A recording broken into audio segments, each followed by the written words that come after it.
Hello and welcome to Lifetime Uncorked, the podcast where we discuss your favorite made-for-TV movies. Whether you love to hate watch or hate yourself for loving them, pour up a glass of your favorite cocktail and join us. I'm your host, Patrick Serrano, and my guests today are... I am Drew Current. And I'm Amy Couey. Yay! Amy Couey is back, everybody. Hello. We have our favorite resident Couey artist. Yes. Co-host of the podcast, Doc Hard. Mm-hmm.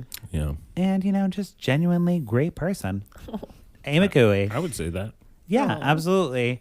Amy, welcome back. Thank you so much for having me. On the previous podcast, we discussed your amazing podcast, Doc Hard. Yes. But I heard that you're starting up Instagram or whatever. Yes, we're going to slowly but surely try and start putting ourselves into social media categories. We're just taking small bites of the elephant at a time. Good. We wanted to make sure that we had episodes to talk about and post about in order to have content, because content is a thing. Yeah, it is. And also wanted to make sure, people were digging it. So what is this Instagram account? Well, it's still in the works? It's still in the works. Okay. Because apparently Doc Hard is already taken. Oh, by who? I'll cut them. I don't know. It's somebody that has one of those. Let's murder them. The mask with the mustache. Yeah. Anonymous? Yeah, Anonymous. it's an anonymous face, but they don't even have any posts. I don't know. I'm working on it. Everything's going to be fine, guys. It'll be fine. Well, good. Check out Universehead.com. Is that what our website is? Yep. Yeah. And Doc Hard's on there. We got a bunch of different podcasts on there, but definitely check out that because it's going to be amazing. Yep. Yes, and me and Couey were talking today in our meeting. We had a viewing party, if you were. Oh, yeah. But we also had a little social media meeting, just talking about things and kind of strategizing. So because in case you didn't know, Patrick is a social media monster. He's a monster. Just a fucking monster. I don't know. He just knows how it works. I just like it. He just knows how to do it, and he doesn't even know. He's just like, I don't know, I like it. Right. Yeah, it's fun. When you like something, you don't realize how good you are at it. That's true. True. But Doc Hard will be getting on that Instagram game, and it's going to be exciting. I'm very excited for them. So check them out for sure. But today we are here to talk about The Mistletoe Inn. The Mistletoe. Second movie of the week. We have a lot to cover this week, but it would not be complete without Alicia Witt, who is playing the lead in this movie. We also have David Alpay and Casey Manderson. Who are they? Don't care. We only care about Alicia Witt. And who might you know her as? Drew. You might know her as she was in Twin Peaks. She was in Friday Night Lights. Yep. She was the daughter in Sybil. Yep. Mr. Holland's Opus. Yep. Little redhead. Adorable. Yep. But not so adorable these days. She is a Hallmark veteran for sure. She's done at least 5 or 6 movies, each progressively getting more scary because of her plastic surgery and because I'm calling it out. Hey. Fuck that. Alicia Witt, you might think you're cute, but you ain't that cute. Girl, quit. You overdoing that plastic surgery, girl. Yeah, no, you were cute. Don't. You were cute before. You didn't have to do the... She didn't. Thing. And also her roles have swapped. So, okay, she played more of the young prodigy, the young music prodigy, the young whatever. The transition from ingenue to, I guess, romantic lead is where she's going. She's not an ingenue anymore. So she needs to play a single mom. In Friday Night Lights, she was perfectly cast as a single mom. I know you're hearing that howl of the wind. It's because I'm going against what all the Hallmark people are saying. They love Alicia Witt, but you know what? I don't care. Spirits be damned. Spirits be damned. I'm speaking my truth. Damned. And Alicia Witt, in Friday Night Lights, plays this woman who hooks up with Tim Riggins. You guys probably don't follow that show, but she's an alcoholic single mom who hooks up with a 20-year-old and she's like a 40-year-old and she's like a fucking mess. And I'm like, yes, I'm here for that. I believe that. She played that emotionally grounded very well. She's a good actress. But then when she falls into these Hallmark movies, she is playing into a type that she is just not anymore. She's not. Okay. Or as I like to call it, acting your ass off. Yes. Because she like for anyone in the nerdy realm. Yeah. She was in Walking Dead for a little bit. Oh, she was? Yeah. I fell off on that show hard after Stephen. Look, I did. What's his name? Stephen Yoon? Glenn? Yeah, Steve Yoon. Yeah. When he spoiler alert. Pause. Pause. Go 30 seconds. Go 30 seconds. But this was like season 4 or whatever. Yeah. When he like fake died on the bus. He was like on top of the bus and all the zombies were around him. I thought you were going to spoil the other part. Well, no, I didn't even make it that far because when he fake died on the bus and didn't die, so there's your not spoiler. I was like, fuck this, I'm out. I'm done. I mean, Stephen Yoon.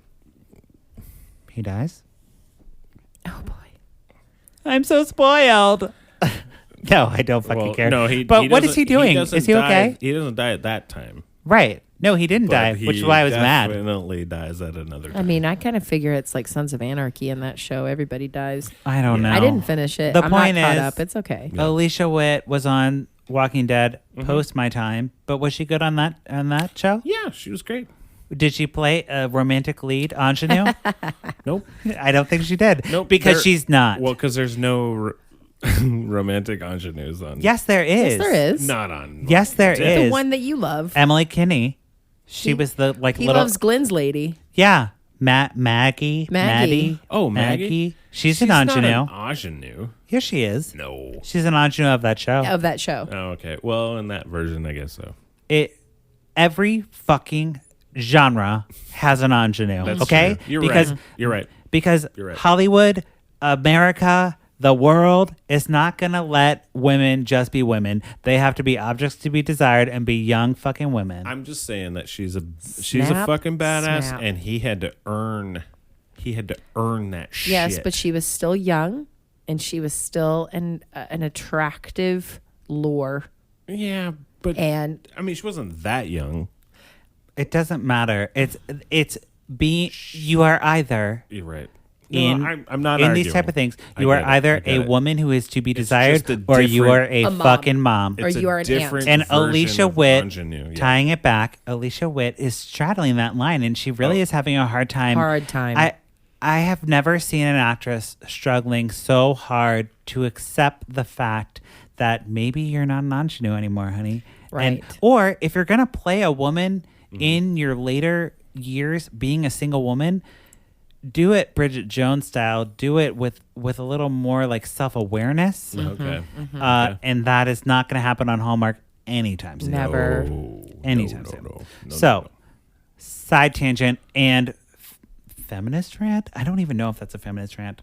I'm a man, so fuck me. Let a woman talk about it. I mean, honestly, truly, this is just my gay ass opinion.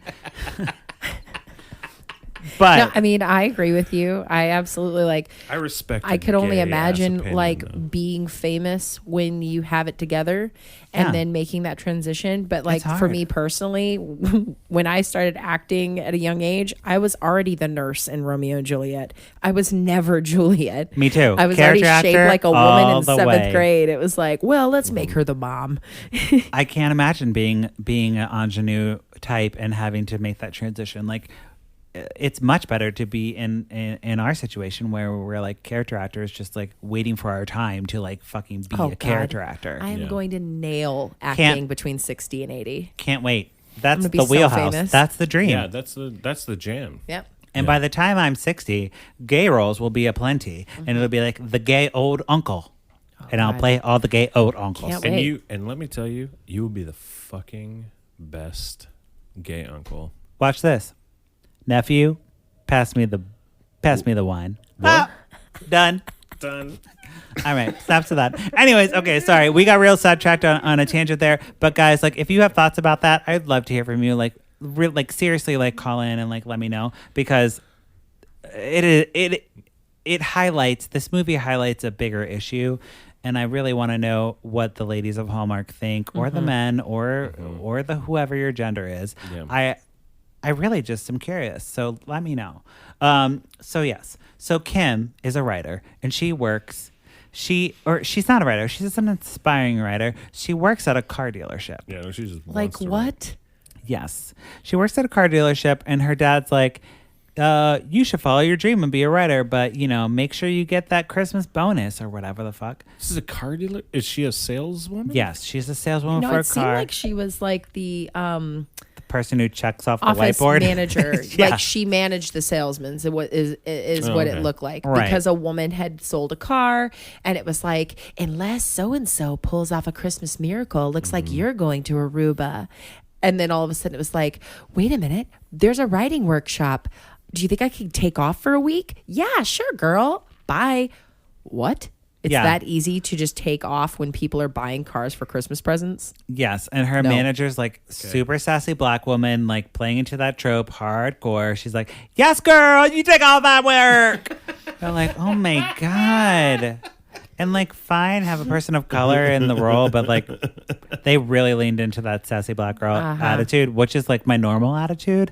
But like, it was very strange, and like, the fact that she was just like, sure, bye, and then we moved on. And that was it. That was all the last subtext was done. So then Alicia Witt is like heads to the Mistletoe Inn. She has her bag packed or whatever. Bags. And she is like checking into the hotel, but she runs into a handsome stranger. Meet cute, drink. The meet cute, drink everybody. And all her shit falls out all over the sidewalk. She's got her Christmas decorations. Teddy bear. She has her noisemaker because she only writes to listening to whales, Drew. So she has to listen to whale sounds. Well, I mean, it relaxes her. Like to go to sleep. Handsome stranger's like, I can't imagine you relaxed ever. That's what he says to her after she tells him about the relaxing machine. He's like, I can't picture you relaxed ever.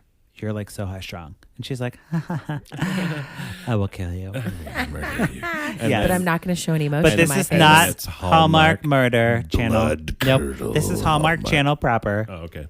So she's just like, ha ha ha. Okay, well, bye. Basically is what happens. But not before like judging his typewriter, because he's a typewriter like Ernest Hemingway. He has a typewriter? He's like, this is the a vintage model typewriter that Ernest Hemingway used, and I'm a proper writer, and I write on a typewriter, not a computer. Nope. Yeah. So that's the retreat we're dealing with. No, you're garbage. You're garbage. So things got awkward because she previously broke up with, we skimmed over this, with Garth, her boyfriend, who was also a writer. And he was... Garth. Mm-hmm. Oh, okay. Yeah. I remember. Garth, Zeke. Zeke is the guy who she runs into. Yes. Kim. Yes. Zeke and Garth. This is that one. This is that one. You watched this? No, he remembers it from our preview. We did preview. the little previews. Okay. Because the names are so ridiculous. I was like, what? Zeke and Garth? And Zeke's name gets more ridiculous, but we find that out towards the end. It's like, yes. Well, his full name is Ezekiel. No, it was like, because that's, I can't even think about it. It's like Ezekiel or something. It's like So Kim is like set up in this thing, and she keeps running into this handsome stranger, right? She runs into him when she's jogging. She's like jogging around, and she like slips on some ice. But if we can, yes. I'm sure that some of the listeners out there is also familiar with the show Friends. All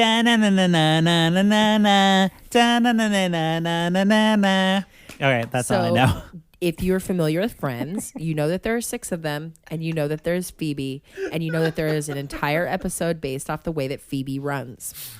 When this girl decides to go for a run to freshen her head, getting ready for writing in this week-long workshop to win this writer that she loves to win her or read her manuscript. I'm just gonna go for a run, and the girl's like, "Are you sure we're doing something in 2 hours?" Like she can't run in 2 hours? But the point of the matter is, it's like ponytail and a jacket, but you're like in a snow-covered Vermont, and you're just gonna go on a run.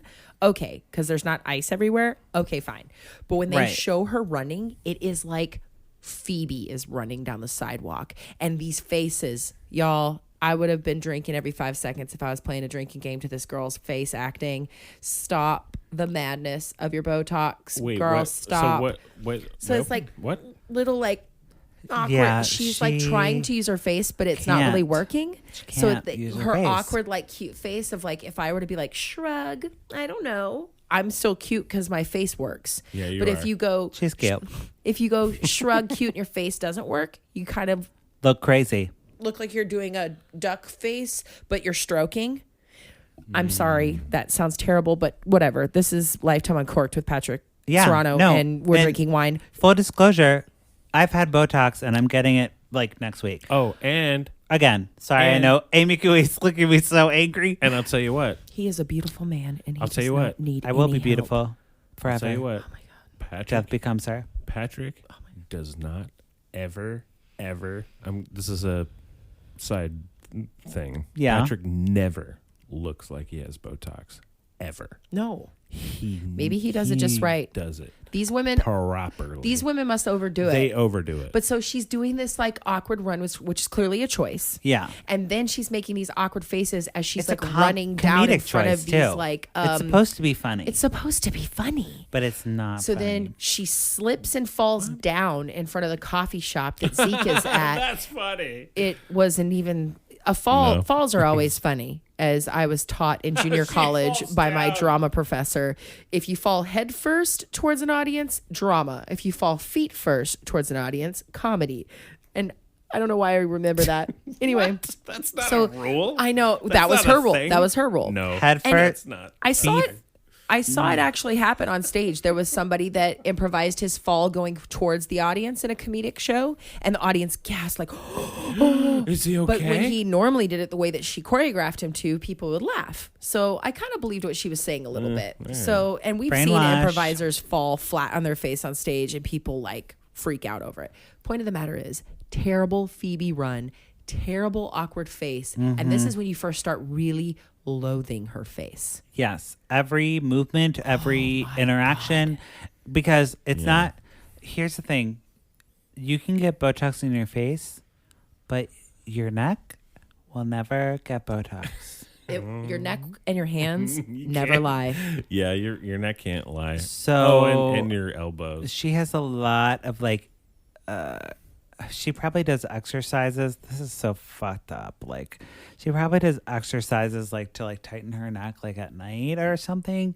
And like she has a lot of muscle strength in her neck. Yeah. But it looks like somebody has stretched a nylon sock over a gremlin. Like, and it's like, yeah, And that's what it's her- crazy. So does it look like she is wearing someone else's face on her face? No. 'Cause It looks like her face, face That's what is usually, she's suspended. beautiful. She's very pretty. Like when she's just like, Yeah, I mean, I see it in the When she makes no pictures. face whatsoever, she looks like a beautiful, fair, red-headed porcelain doll. Oh, But when she she tries is to acting as emote. the quirky rom-com girl, yeah, you, all of a sudden, like one side of her face will just be like, and I feel bad because I don't like to judge women based off of how they look. It is but look, so you open yourself up difficult for to us talk about. to make Yeah. comment when you decide to work on yourself like that, because we need more women out there that are beautiful when they are young Dame and Judi Dench. continue to age and embrace who they're going to be. Shirley I MacLaine. hope forever that I just kind of,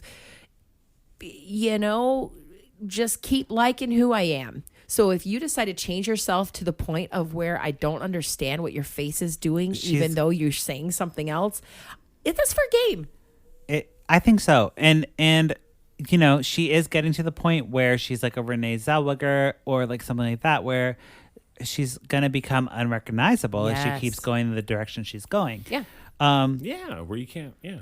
Yeah. Puffy Puma Cat. So I brought an example because it's not just her physical appearance that is giving this. It is also the way the character is written. It's also her delivery of what's happening. She's trying to play this cutesy young 20-something, but she's clearly a 40-year-old. The character is even a 40-year-old person who is in a relationship a failed relationship, and she's like trying to become an adult and like do her thing. So I brought a clip today. I mean, the youngest she could possibly, this character, not her. No hating on her at this moment. But the youngest she could possibly be at this character that would be believable for how much you hang out with your dad and your failed relationship and your car salesman job is 33 max. Right. But you're playing 23. Yeah. No. So I brought a clip today of the example of how she's pulling that off, her delivery. So everyone just kind of listen and form your own opinions. Yeah. But it is a snowball fight. True. Oh God. It's a snowball fight. This is a snowball fight example. We talked about tropes. We talk about tropes all the time. Good. Snowball fight, not a Hallmark Christmas movie. If you don't have a snowball fight, flower fight, whatever fight, with like sexy undertones. Yep. But just, I want your opinion on this, Drew, as like a person who's watching fresh. Okay. Okay? Yep. All right. So here we go. Well, I don't know. You're so opinionated. Kim, look, you help me, let me help you. If you want to grow, you need to learn to take criticism. Even if that means standing still while people throw snowballs at you. Metaphorically speaking. Nope. Whoa! What was that for? 3 isn't too many adjectives. Are you serious? Mm-hmm. How's she going to develop a thick skin? What? Your paragraphs could run a bit shorter, too, by the way. Right. Mr. Writer's Block, is this knock any ideas loose? What, that's all you got? And no one is paying attention to the background.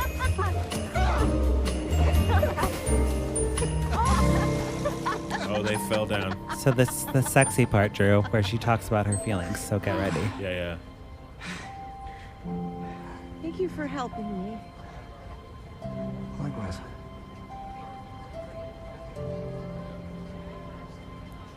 Longingly looking. I think I might have misjudged you. I think I might have misjudged you, too.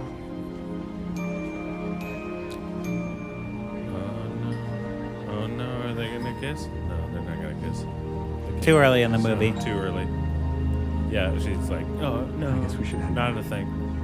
Man. Yeah. And that's what's quite disappointing is that this is supposed to be the sexy part.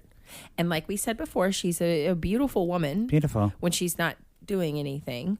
But the sexy parts of this movie, she always looks more disheveled than she needs to be. Or she's like, or from that clip, she looked very like, it like more intense, I guess, because that's all she could give. Maybe with her face, right? It's weird because like it's weird like the uncanny valley of like, oh well, that's not a real face, and we know that because we are so in tune to faces. Well, it's a human thing. Like you can't fuck with your face. Yeah, you like can't. that. Like you can't. You just know. So and I know that actress from other movies only because I looked it up. I looked up her name. Right. I would never ever have guessed that is like that actress from other movies. Right. So I don't like that. I know. I don't like that. Oh, I'm sorry, Drew. I'm sorry, like Drew. that. He's upset. I'm leaving. No, Bye. don't leave. No. Bye. Just Who's wait, going to just produce wait. the episode? We need Drew, the producer. No, I'm leaving. But Bye. yeah, so it is upsetting, and like the movie itself is not that great either. We're not really getting into the plot of the movie. We're getting into more what is it, meta things or whatever. We're just talking about the people in it. Yeah, but I mean, look. That's important to me, kind of sometimes. it is. But also, I mean, even if we got into the plot is so like, wait, what?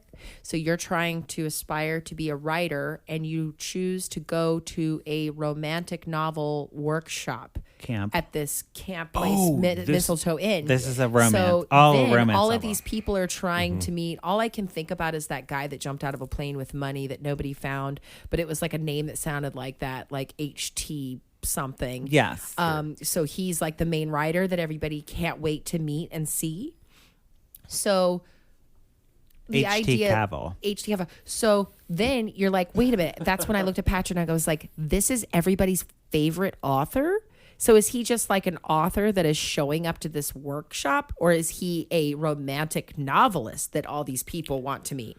So, guess what? He's a romantic novelist that everybody wants to meet. What? But did you not question the fact that there is a romantic getaway Right. for authors? Yeah. Right? Yeah. Like what? That's a camp? It's a camp. It's a camp. And they like pick a winner every there's like a competition. That's not and like that's not a thing. Well, it's not a thing. Of course I not. mean, But not in real in the life. movie it is, and Kim wins the first round. She does. Garth wins the second round. Her brown-haired friend wins the third round, and then we're getting to the final round, which is where we're going to meet H.T. Cavill. But okay. Zeke, the handsome stranger, is like, hey, I booked some tickets to New York. So, you were writing your manuscript on your laptop, and I write mine on a typewriter. And I think New York would be she gave him the manuscript to read, and he was like, I think you need to go to New York because you obviously have never been there. She's like, I've been there. Yes. And then it looks like she's been frozen in time the whole time she's trying to act like a quirky, I don't know girl. And you're like, I was like, stop it. You haven't moved your eyes though. No. And so he's like, oh, you haven't been in New York? Okay. Yeah. But then he pulls some like Pretty Woman shit and is like, I surprised you with tickets to New York to the hotel that you were writing about, but you didn't add all the details and all the magic. And I swear to God, if I live any longer and people use the word electricity in the air to describe New York, come up with another thing. So yeah, they go to New York, obviously, and they like Electricity in there. write about. She's like Literally. has all the things to write about New York, but they hit like a snag because there's a storm or something, so they have to get out of New York and go okay. back to where the fuck this retreat is. Because they change. Okay, so this is supposed to be professional, right? Yeah. In the very beginning, when they first get there, and there's the author's mixer in the lobby, apparently, in the brief moment for Kim to change clothes in her hotel room, there's an email that goes out that says the mixer is no longer come as your favorite literary character. So all of a sudden she shows up as a Charles Dickinson character, and she's so embarrassed because the whole room goes and then she's like, oh no, I didn't get the email. Yeah. And her like newfound brunette friend is like, oh, you didn't see that? So that's the first mistake of this workshop weekend that's supposed to be professional. Second mistake is when they flee to New York, it's like she comes and knocks on his door in the white puffy robe and he's in a white puffy robe. Yeah. They're like, oh no, the J.D. Salinger talk has been changed or whatever, I forget his name. C.T. Cavill. C.T. Cavill, is J.D. Salinger an Very similar. I don't. Yeah. I Anyway, don't know. so you're like, it's been changed to 3 hours from now, but there's a storm coming, so we have to leave. And it's like, who just keeps changing this shit willy nilly? Yeah. Oh, Drew. So I It's don't so know. bad. I don't know what you're talking. What you're talking It doesn't about. matter. All Yeah, it that doesn't doesn't matter. matter because what it turns out to be is Zeke, the handsome stranger, is Ezekiel. C.T. Cavill. Oh yeah, of course. No, he's C.T. Cavill. He's the writer who they've all been talking about this whole time. That The nobody romantic knows novel, who it so is. the that's a keynote twist. speaker, Yes. That's a twist. twist, And she's yeah. like, "How could you lie to me? How could you do this to me? I gave you my manuscript to read, and you took me to New York. How would you do this to me?" Why would you do this? And he's like, "I was trying to help you, like, be a better writer. Do you know And if I told you in the very aren't you that? beginning, Isn't that why you're at the retreat? right? If I told you in the very beginning, you wouldn't have been able to experience the retreat. Yeah, if there was couldn't have won. If there was a thing that existed Yeah. of a like romantic novel retreat, Yes. yeah. I mean, this guy. So yeah, This- so I'm on they, Zeke's side. She goes away to I'm her on his dad's side. house, and then Garth shows up, and he's like, you're a good writer, and blah blah blah, and she's like, bye, bitch, happy Christmas, or she's Merry Christmas. She's like, Merry Christmas, but really she's saying, How fuck how you. dare her say Happy Christmas. Merry Christmas. But then there's a ring at the door, and who is it? CT Cavill / Zeke. And he's like, Zeke. I'm sorry, I lied, and I want to just be with you, and you're a good writer, and I got you a publishing deal. Hooray. Here's some flowers. What? The end. That's it? Yeah. There's no twists? That's the twist. The snow falls down. They spent all the snow budget this week. The teenage key grips are back, shaking snow out of pillowcases. Bobby, that's enough snow! Stop with the snow already. Just stop it. What'd you say? Alicia Witt's like, okay. Yeah. Did you say more snow? No. They did not. So yeah. So that is our talk about A Mistletoe Inn and the very paper thin plot. What a bullshit movie. Very bad. Not the best. Bullshit movie. And So paper Couey, thin neck skin. on the podcast, we rate these on a pour it up or put a cork in it. What are you going to do today? I am going to push the cork through All the way through. and put another cork in it. Oh, wow. Okay. So it's... I am double also corking. putting a cork in this one. And to be completely clear, I wanted to be Alicia Witt when I was growing up as a child. Okay? I watched Sybil, the sitcom on CBS. I watched that sitcom, and I was like, I love that sassy teenager playing the piano, being an artist, because she's apparently a musical protege. Protege? Phenom. Well, Use the talent you got. but Yeah. I'm putting a cork in it because Okay. I just can't. I can't. That's fair. Drew, what do you say? Blind, I'm going to super put a cork in it because, like, nothing fucking happened. You guys didn't even tell me. Like, nothing happened in No. this thing. I didn't see it, but you guys told me enough for me to know. I would not recommend this to anybody. So it's a unanimous put a cork in it. Before we go, I have a couple of segments for the B segment. First, I want to play not outro. I want to play a song by Alicia Witt, which is her #1 rated song on Spotify. Oh, great. Just because Thank God.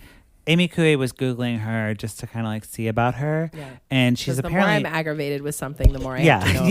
Yeah. She's a musical protege from her childhood, and she has a bunch of albums. I'm going to just play a little clip from her album and hold up the album cover so everyone can laugh at her because it's really funny. Okay, here we are.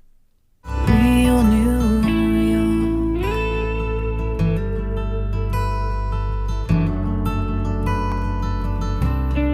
I guess this is a guitar solo. They keep There we on go. asking, where are you going? I don't have the answer in me. They keep on being so sure without knowing. There ain't no place like home. It's me or New York. Okay. And that's her #1 single on Spotify, 10,000 players. That's in 10,000 somebody's plays. run playlist. None of those lyrics rhymed. Just mentioning that really quick. You know what? And here's the thing. You don't have to rhyme. It's fine. You don't have to rhyme in your songs. Anyone does not have to rhyme. But like, let's put some actual real heart into that shit. I feel like that someone else wrote that. She didn't Right. write that. Yeah. I don't know. It sucks. Well, It sucks when you can tell when someone else If wrote she it. wrote it, she'd be straddling the piano bench like Tori Amos and banging on the piano. and that's Yeah. probably who she wants to be as an artist, but she And a just redhead. isn't there. But she just the problem is she doesn't know how to play the piano. right. No, she does. Oh, does she? Yes. I think that's Then her she- Like instrument of majorly. choice. Majorly. Oh, really? I don't know this artist at all. I have no clue who this person is. She's a little protege from her childhood, She I needs guess. to just fucking play the piano, and that's it.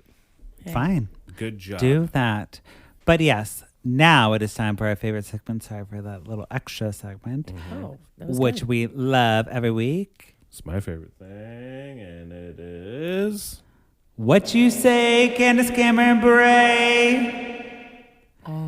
That's right. What You Say, Candace Cameron Bure, our favorite segment of this week and every week. I bring a clip from Candace Cameron Bure's Instagram to play for you all. This one's a little extra long. It's actually 5 Instagram stories, so that's about 30, 45 seconds. Yeah, it's like Oh my God.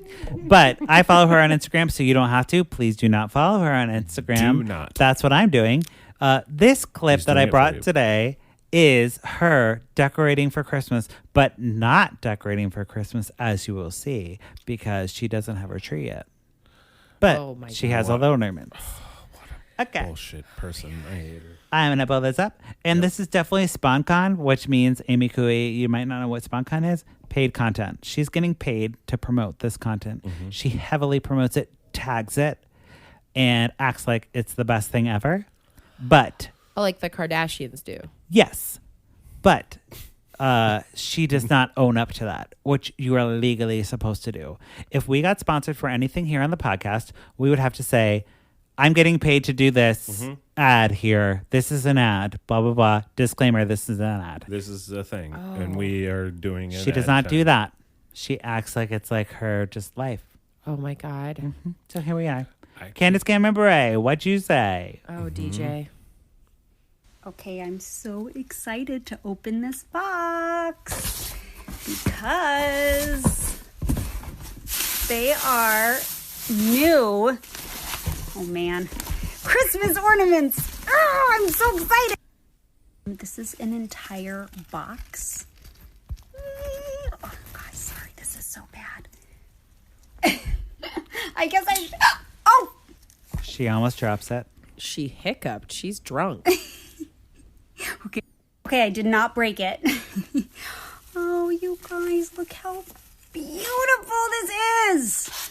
Oh, I'm so excited. It's not that beautiful. She's holding up so ornaments. Gorgeous. It's just My goodness, I can't wait to open. Guys, I'm freaking out. I'm sure you can hear the enthusiasm in my voice, but there's nothing I love more than pineapples, and I forgot that I got these, and I'm so excited. It looks more like a grenade. Okay, I had to stop unboxing because I She don't has a have bunny my tree face yet. on. I'm waiting for Lev to get home. That's he a gets kitty home kitty. today. And then we're going to buy the tree probably tomorrow night. I can't even tell you how excited I am. So that's Candace Cameron Bure getting ready to decorate for Christmas with sponsored content ornaments that have no sentimental value for her at all. Nope. They're just getting paid for. Amy Couey is covering her face in disgust. Well, and she's like, Drew is has not like surprised. A migraine-y kind of thing, where she has a migraine. Like an old school Excedrin commercial. Yes. Yeah. So and I agree. And here's the thing. Yeah. I just want to say one thing before we end this. okay. She is absolute garbage. Yes. 100% the worst garbage person. And I know we're talking about her movies and stuff, but this is awful. And I hate it. Aw. I hate it. I'm kind of like this. I love Christmas. I understand and I that hate she. I mean, I understand where you're coming from, It just but I also see where it's like, hey, if somebody wanted to pay me to open a box of ornaments, I'd be like, well, all right, but I would own up to the fact that I was paid And she's to not open it. doing that. Yeah, she's not doing it.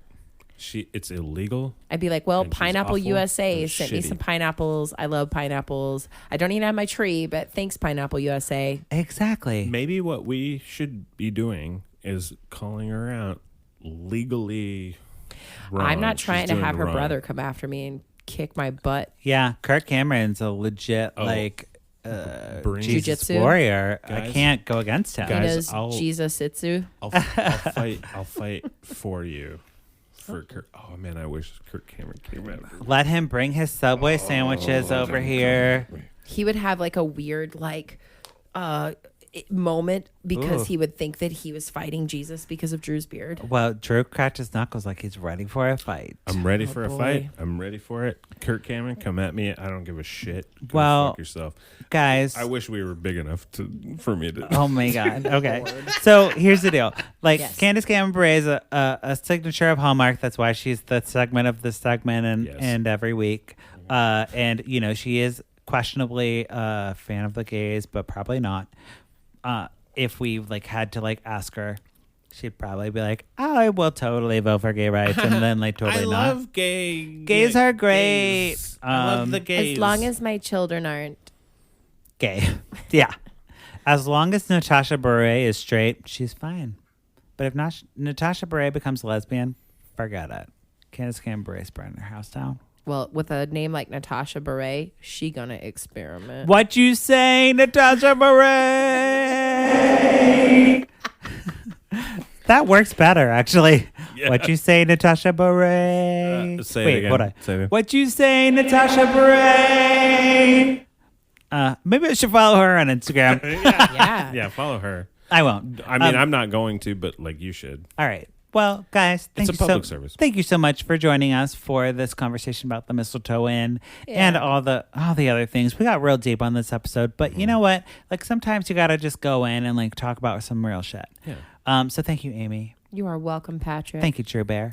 Man, fucking, I love you, Patrick, so much. Oh, love you too.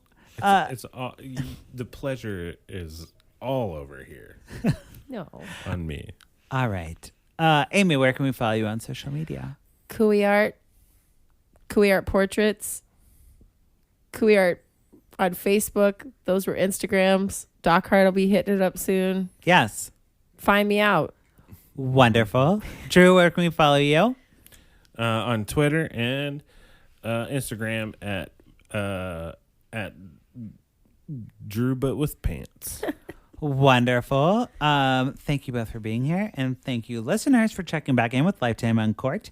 We watch these movies so you don't have to, but if you do, I'd love to hear from you. You can reach out to me at Patrick Miguel on social media across all platforms, or follow the podcast at Lifetime Uncorked, or visit our website at lifetimeuncorked.com. Drunk dial us at 872-267-4117 and share your thoughts on a movie or suggest one that we have not covered. Please drunk dial us. Do that. Drunk dial us and rate and review us on iTunes, of course. Thank you so much. Okay, bye. Bye.